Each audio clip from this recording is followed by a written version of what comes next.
Selamat datang kembali di channel Gilang Gulat. Mari kita review bersama-sama episode Friday Night Smackdown yang tayang di pagi hari ini di tanggal 16 Juli 2022 waktu Indonesia. Ada big reveal ya, atau pengungkapan siapa wasit yang akan memimpin pertandingan Usos versus Street Profits di SummerSlam, yaitu di main eventnya Smackdown hari ini. Untuk openingnya agak unusual ya, agak tidak biasa ketika Michael Cole berdiri di atas ring dan memanggil partnernya Pat McAfee, dan dia menginformasikan kepada semuanya kalau Pat McAfee baru aja menandatangani kontrak baru beberapa tahun bersama WWE. Berarti kita tahu ya, Pat McAfee akan cukup panjang waktunya menjadi komentator di episode SmackDown ataupun episode show-show lainnya di WWE. Dan Pat McAfee datang, dia langsung promo ya untuk menghidupkan kembali dan juga meng-hype feud-nya bersama Happy Corbin, dimana dia bercerita bagaimana Happy Corbin membuat lehernya jadi cedera begitu ya. Tetapi untungnya lehernya tidak patah, cuma agak sedikit bengkak aja katanya, dan sekarang dia sudah pulih lagi. Dan dia minta maaf sama penonton kalau minggu lalu dia nggak datang dan semuanya harus mendengarkan komentator dari Corey Graves. Dan Happy Corbin langsung menginterupsi apa yang dikatakan oleh Pat McAfee, dan intinya si Happy Corbin juga sudah siap untuk bertarung di SummerSlam melawan Pat McAfee. Dia juga sedikit mengejek ya bahwa Pat McAfee itu hanya bisa komentator aja, beda sama Happy Corbin yang dimana dia juga seorang pegulat.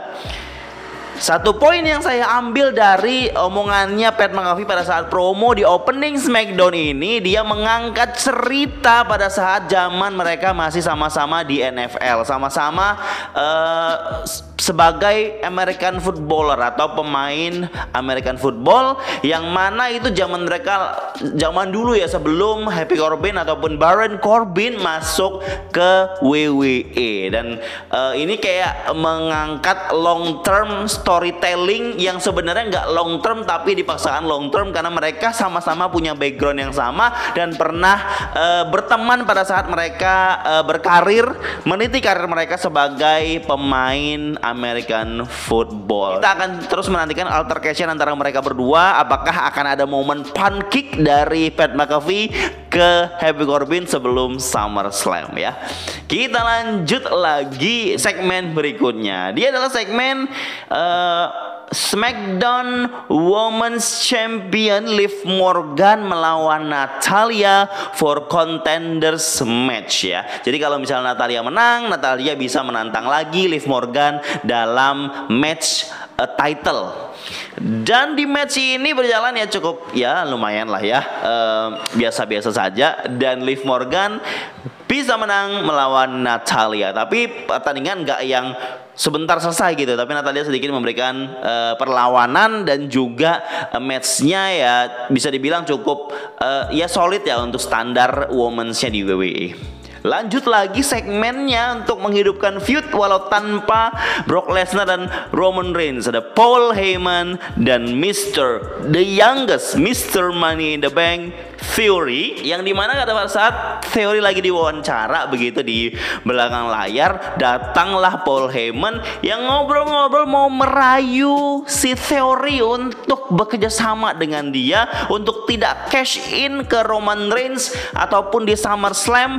Terus si Paul Heyman mau menjanjikan title match di kemudian hari, tetapi itu tidak membuat Theory setuju dan ingin bekerja sama dengan Paul Heyman. Dia tetap kekeh ingin cash in, walau itu ke Roman Reigns atau bahkan ke Brock Lesnar. Dan mungkin setelah dia jadi undisputed champion, kalau dia menang atau bisa cash in, mungkin dia akan mencari special counsel juga ketika dia meng-hire Paul Heyman. Jadi dia punya rencana kalau dia jadi undisputed champion, dia akan meng-hire ataupun mengontrak Paul Heyman untuk jadi orang di sampingnya. It's interesting ya. Lanjut lagi ke segmen di mana New Day impression atau impersonate Viking Riders, di mana dia di sini namanya The New Raid ya. pakai rambut palsu begitu ya, pakai jenggot palsu gitu, dicat-cat mukanya dengan kostumnya ala-ala Viking Raiders versi mereka yang ingin mengejek ya. Ini tipikal WWE sih ya, membuat ataupun memberikan segmen feud ketika babyface ataupun heel itu berdandan seperti lawannya. Dan di sini cukup lucu juga segmennya menurut saya ya. Kemudian Viking Raiders keluar mau menghajar ataupun mau naik ke atas ring lah begitu ya. Tetapi langsung dihajar juga, ternyata sudah direncanakan ada Shanky dan Jinder Mahal yang mukulin Viking Raiders di bawah. Dan tanpa diduga Shanky dan Jinder Mahal sama New Day ini bekerja sama untuk menumpas Viking Raiders. Segmennya berakhir di situ. Dan satu poin penting di sini saya cukup kaget ya ketika WWE itu memberikan kesempatan Viking Raiders dengan konsep sekarang, dengan gimmick sekarang yang lebih beringas, itu dikasih kesempatan untuk ngomong promo lewat mikrofon. Oke lah ya kalau mereka ingin menghidupkannya dengan berbicara promo atau segala macamnya, tapi saya tidak expect secepat ini mereka langsung dikasih mic untuk promo dan berbicara. Berarti kita sudah tahu nih feud ini pasti akan menuju ke SummerSlam di mana Viking Raiders akan melawan The New Day ya. Mungkin Shanky sama Jinder Mahal dimasukkan dalam mixnya atau mungkin hanya bagian dari penggembira pada saat feud mereka dihidupkan di episode SmackDown aja.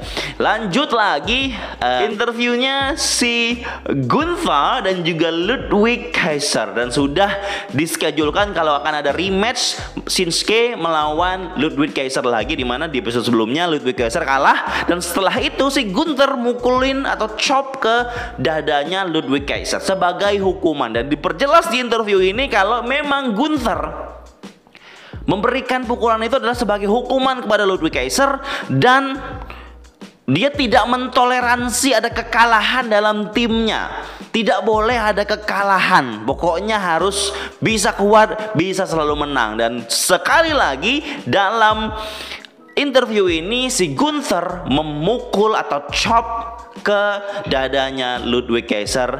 Terpaksa Ludwig Kaiser harus menerimanya karena memang dia harus patuh dengan The Ring General Gunther.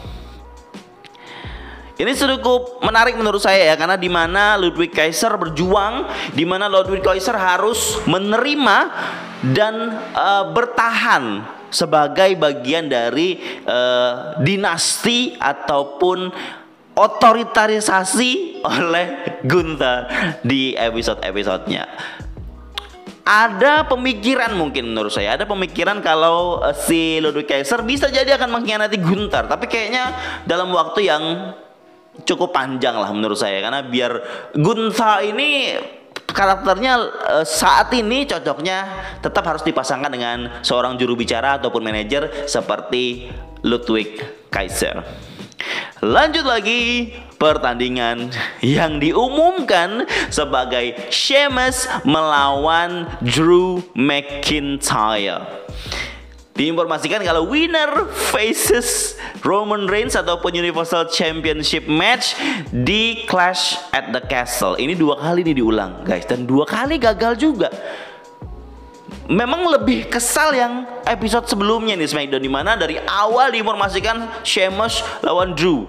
Lagi-lagi Sheamus lawan Drew di main eventnya ternyata nggak jadi karena Sheamus mendadak COVID gitu, dan diganti oleh Butch. Dan di episode ini untungnya hanya diumumin sekali apa 2 kali begitu, nggak yang dibilang ini main event. Kalau ini dan ini gagal pun nggak jadi pertanding, it's okay, nggak ada masalah, karena ini bagian dari storynya WWE untuk membuat storyline ini lebih panjang begitu ya.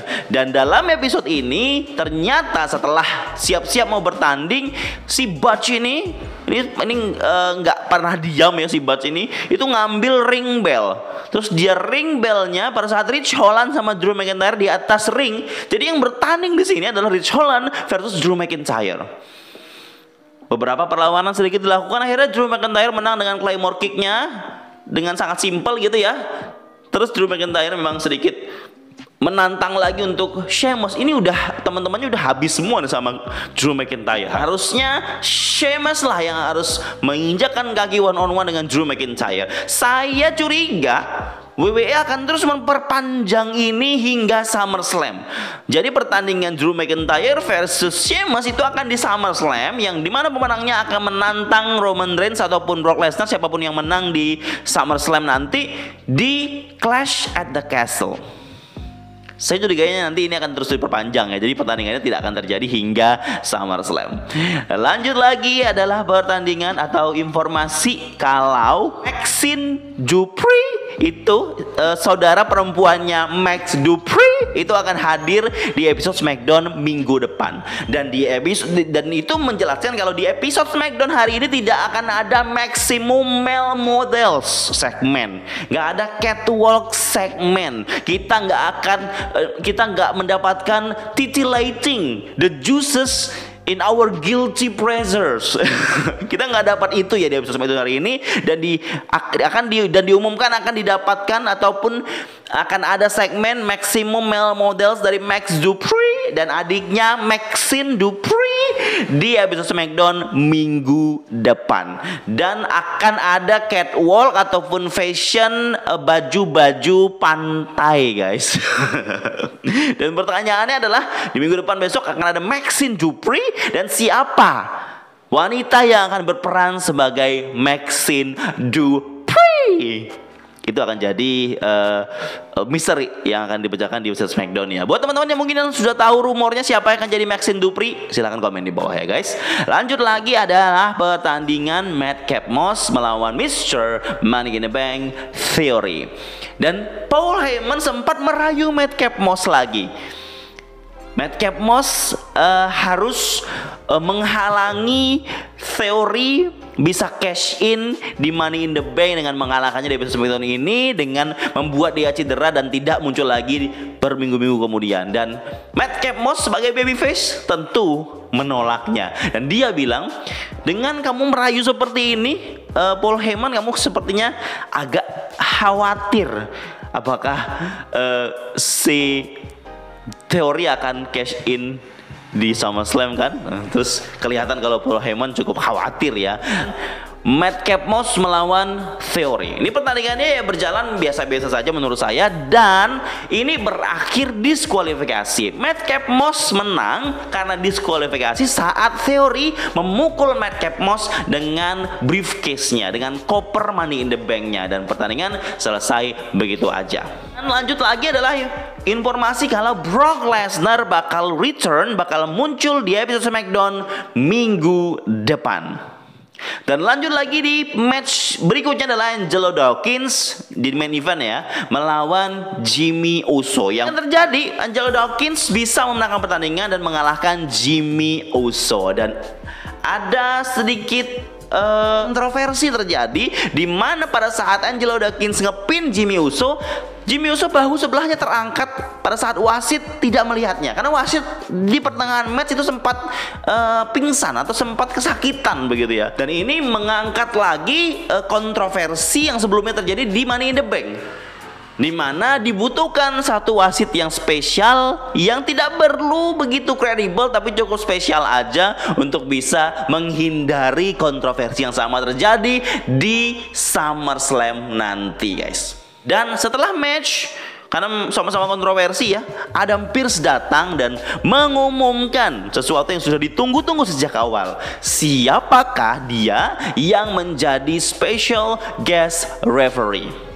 Ekspektasi yang kita sudah tentukan, sudah kita harapkan tinggi, yang mana kita berharap itu adalah bagian dari storyline, yang mana sesuatu yang besar atau mungkin akan mengarah ke bloodline story, atau bahkan siapapun itu yang akan jadi wasitnya, kita sambung lah ya dengan situasi saat ini. Tetapi kita harus sadar kalau WWE memang tidak berpikir ke arah situ ya, karena mereka berpikir hanya mengundang seseorang yang spesial saja untuk menjadi wasitnya. Dia adalah orangnya tidak didatangi di episode SmackDown, tapi dikasih videonya. Dia adalah Double J, Jeff Jarrett, Hall of Famer. JEFFJARRET, Jeff Jarrett, yang akan jadi special guest referee di di pertandingan The Usos melawan Street Profits for the undisputed tag team champion. Mudah-mudahan Jeff Jarrett bisa melakukan semuanya sesuai dengan peraturan yang berlaku, tidak ada kontroversi, dan saya yakin akan ada bumbu-bumbu kontroversi yang sama yang diciptakan pada saat match di SummerSlam. Keputusan WWE untuk mereveal ataupun memberitahu kepada semua fans kalau special guest referee-nya adalah Jeff Jarrett di episode SmackDown 2 minggu sebelum SummerSlam, menurut saya ada keputusan yang tepat. Kenapa? Karena dengan begitu Jeff Jarrett ini kan gak ada sangkut pautnya dengan cerita apa segala macam. 2 minggu atau 2 episode SmackDown itu jadi waktu yang cukup untuk Jeff Jarrett itu untuk bisa ataupun bisa terlibat dalam storyline si Street Profits melawan Usos ini. Mungkin di episode SmackDown berikutnya dia akan promo sedikit, akan ada sedikit timbal balik yang dilakukan, ada intrik-intrik juga yang akan dibentuk menuju SummerSlam, biar nggak kosong-kosong banget begitu ya, biar nggak ngeblank banget lah Jeff Jarrett dalam feud ini menuju SummerSlam begitu. Dari semua segmen-segmen dan juga match yang terjadi, mana yang paling favorit buat teman semuanya? Silahkan komen di bawah. Terima kasih buat yang sudah subscribe, selalu menonton, selalu komentar, selalu like, dan jika ada rezeki bisa sawer di sawer ya. Terima kasih.